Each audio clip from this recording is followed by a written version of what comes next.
ស្រែយំដូចជាកូនខ្ញុំប្រត់ម្ដាយកុំព្រី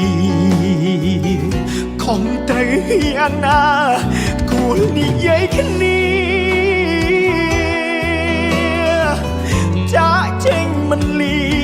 គ្មានប្រាប់មួយម៉ាត់ខ្ញុំជាឌីឡារីក្រក្រៃថ្លើមធ្លាក់ដល់នៃព្រោះប្រពន្ធបាត់តាមពិតពិសីមានថ្មីស្ងាត់ស្ងាត់ស្ទើរបែកប្រមាត់គ្មានពីវិចាប្រត់ស្នេហ៍ទាំងនៅស្រឡាញ់ហេតុផលចាចេញព្រោះតែដុល្លារ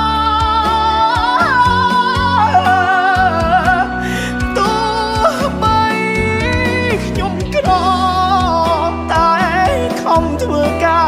រដើម្បីគ្រួសារដាច់យប់ដាច់ថ្ងៃប្រពន្ធបងអើយអាណិតកូនផងមុនពេលងុនអងទៅយកប្រុសថ្មីទើបតែពីខែទេស្រីមិនគួរចរណៃសាហាវដល់ម្លឹង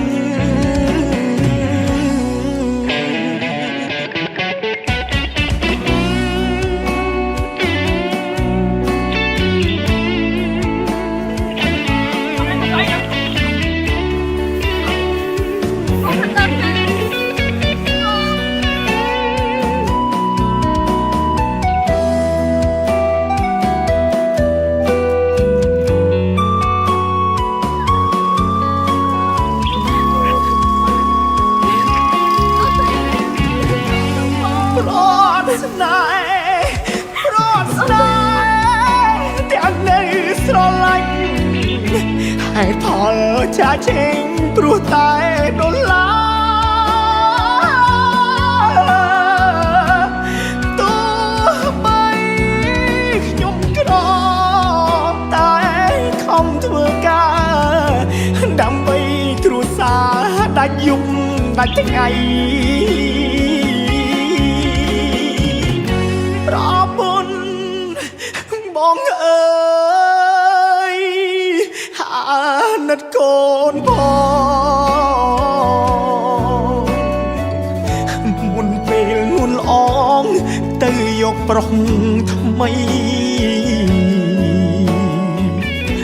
កូនយើងទើបតែ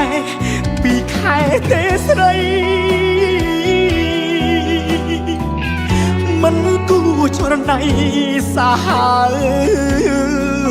ដល់ម្លឹង